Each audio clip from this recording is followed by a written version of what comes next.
Bismillahirrahmanirrahim. Assalamualaikum warahmatullahi wabarakatuh. Kita lanjutkan pembahasan kita dalam mata kuliah studi naskah dengan mempelajari naskah tafsir kitab Al-Munir ya. Kemarin kita sudah menyelesaikan pembahasan makna mufradat, kemudian juga membahas beberapa aspek termasuk terakhir persoalan membaca amin ya. Sekarang kita masuk kepada tafsir wal bayan ya. Jadi di dalam pola tafsir Al-Munir ini ada beliau membuat tafsir, penjelasan, tafsir dan penjelasannya. Artinya beliau akan menjelaskan makna-makna ayat. Jadi setelah membahas mufradat itu, kemudian beliau menjelaskan makna dari ayat tersebut. Beliau mulai penjelasannya dengan Arsyadanallahu ta'ala. Jadi Arsyadanallahu ta'ala. Arsyada maknanya membimbing, menunjuki. Nah, ini dari rasyada. Kalau rasyada itu pintar, cerdas ya. Tapi kalau arsyada mencerdaskan, memintarkan, atau bisa diartikan menunjuki atau membimbing.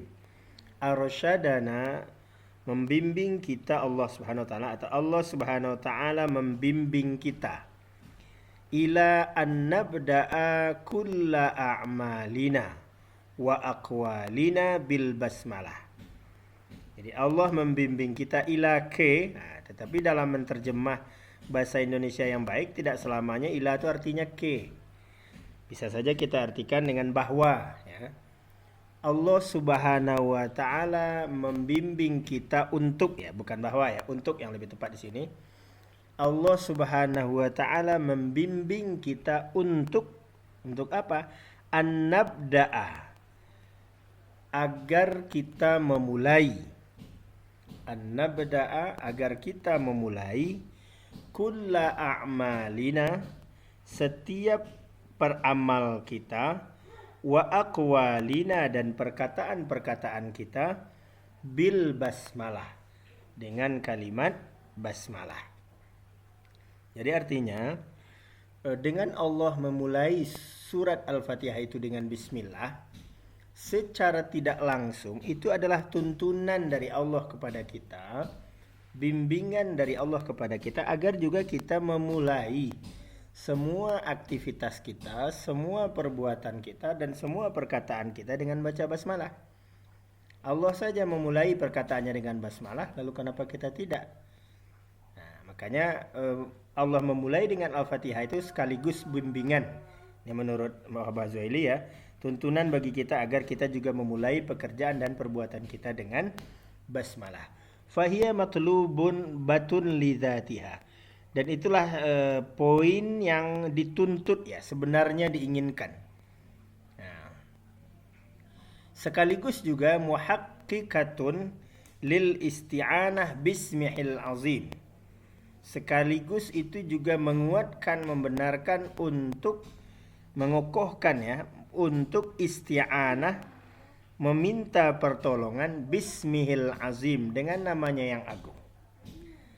Jadi memulai dengan membaca bismillah itu maksudnya selain dari kita mengikuti tuntunan yang diberikan oleh Allah, sekaligus dengan memulai dengan bismillah itu kita minta tolong kepada Allah Subhanahu wa taala dengan menggunakan namanya, agar perbuatan dan aktivitas yang kita lakukan itu bisa berjalan dengan baik, atau perbuatan yang kita lakukan itu bisa berhasil sesuai yang kita inginkan. Dengan cara apa? Dengan menggunakan nama, meminta tolong dengan wasilah atau dengan membaca namanya.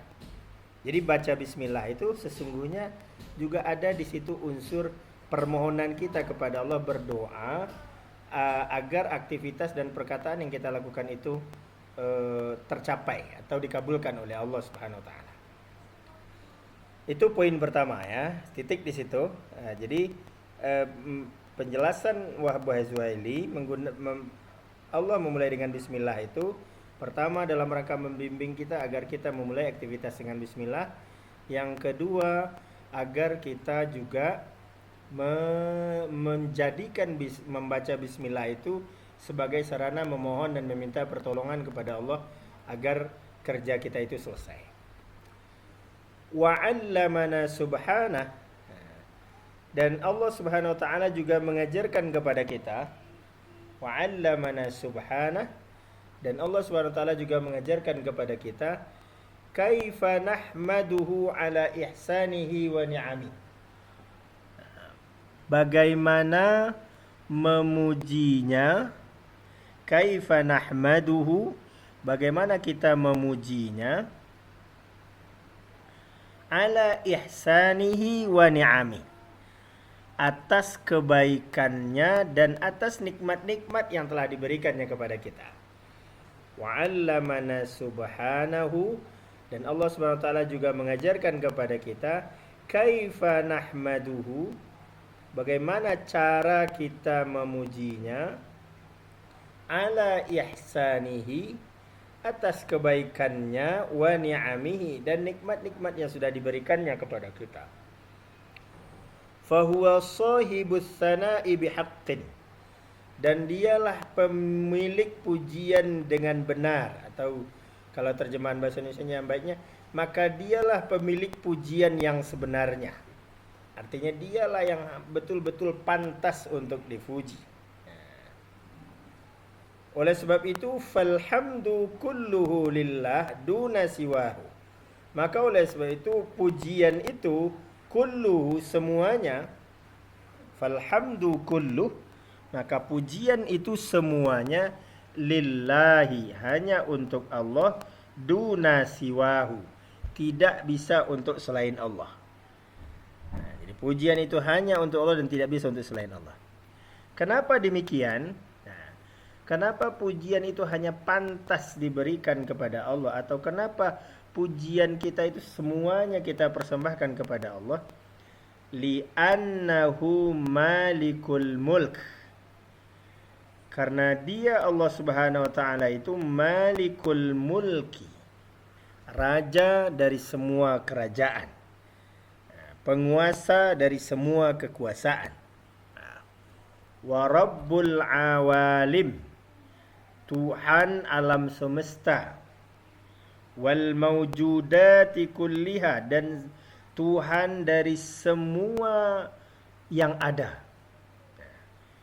Makanya dia berhak untuk dipuji, karena dialah pemilik semuanya, dialah Tuhan semuanya, dialah yang menguasai alam semesta ini. Aujadaha, dia yang mengadakannya. Aujadaha, dia Allah yang mengadakannya. Wa rabbaha, membimbingnya, menjaganya.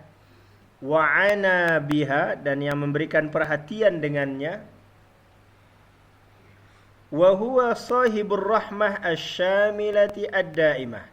Wa huwa sahibur rahmati asyamilati ad-daimati, dan dia juga pemilik rahmat, sahibur rahmati, pemilik rahmat, asyamilah, yang menyeluruh, ad-daimah, yang abadi.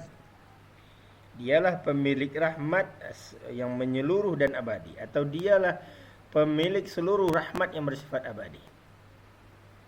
Di samping itu juga, kenapa beliau sangat pantas untuk kita puji, atau pujian itu hanya pantas diberikan kepada Allah?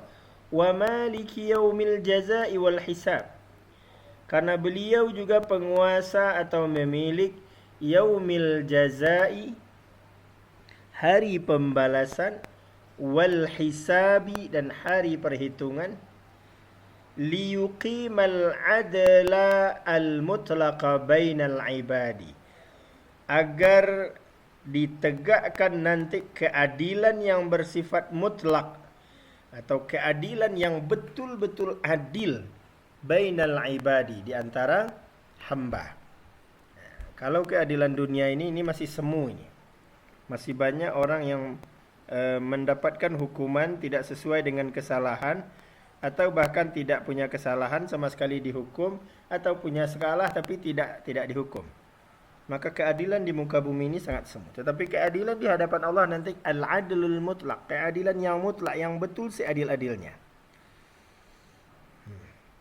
sehingga wa yuhaqqiqu lil muhsini thawabahu. Nanti beliaulah yang menetapkan, yuhaqqiq, menetapkan, lil muhsin, bagi orang yang berbuat baik, thawabahu, pahalanya. Ya, nanti akan ditetapkan bahwa setiap orang yang berbuat baik akan mendapatkan pahalanya. Walil musii iqabahu, dan juga untuk yang berbuat jahat, berbuat buruk, Allah akan tetapkan iqabnya. Allah akan tetapkan hukumannya. Fahadhihi sifat, maka sifat-sifat ini taqtadina, menuntut kita an nakhussallaha bil ibadati, agar kita mengkhususkan Allah sebagai objek ibadah, wa talabil ma'unati, dan mengkhususkan Allah sebagai tempat meminta pertolongan. Jadi karena Allah lah pemilik dunia ini, penguasa yang membimbing, yang menuntun, sampai beliau juga yang nanti memiliki hari kiamat, hari berbangkit, hari pembalasan, maka kesadaran kita akan kekuasaan Allah di dunia dan di akhirat nanti, itulah yang seharusnya membimbing kita dan menuntut kita agar kita hanya mempersembahkan ibadah kita kepada Allah, iyyaka na'budu, hanya beribadah kepada Allah, wa iyyaka nasta'in, dan juga hanya kepadanya kita minta tolong. Wal khudu'ut tam lahu, dan juga tunduk secara sempurna kepadanya. Fala nasta'inu illa bihi, maka kita tidak akan minta tolong kecuali dengannya. Fala nasta'inu illa bihi, maka kita tidak akan minta tolong kecuali dengannya. Wala natawakkalu illa alaihi, dan kita tidak akan bertawakal kecuali padanya. Kita tidak mentolong kecuali dengannya, dan tidak bertawakal kecuali atasnya. Wala na'budu illa iyyah, dan kita tidak akan menyembah kecuali hanya kepadanya. Wala na'budu illa iyyah, dan kita tidak akan menyembah kecuali kepadanya. Mukhlishina lahuddin, dengan mengikhlaskan agama kita untuknya. Li'annahu, karena sesungguhnya dia al-mustahiq, yang berhak, likulli ta'zim, terhadap setiap keagungan. Wal mustaqil, dan juga mandiri, berdiri sendiri, bi ijadin naf'i wa daf'id darar, dalam mewujudkan manfaat dan menghindarkan mudarat. Nah, ini gambaran secara umum ya tentang penjelasan dari Al-Fatihah, itu yang dijelaskan oleh Imam Az-Zuhaili dalam tafsirnya ini. Ini barangkali tambahan materi kita untuk studi naskah. Jadi mohon kembali didengar, disimak dengan baik, dan dilihat bagaimana cara membaca, kemudian cara menerjemahkan dari teks-teks tafsir ini. Itu saja barangkali sebagai tambahan. Terima kasih. Assalamualaikum warahmatullahi wabarakatuh.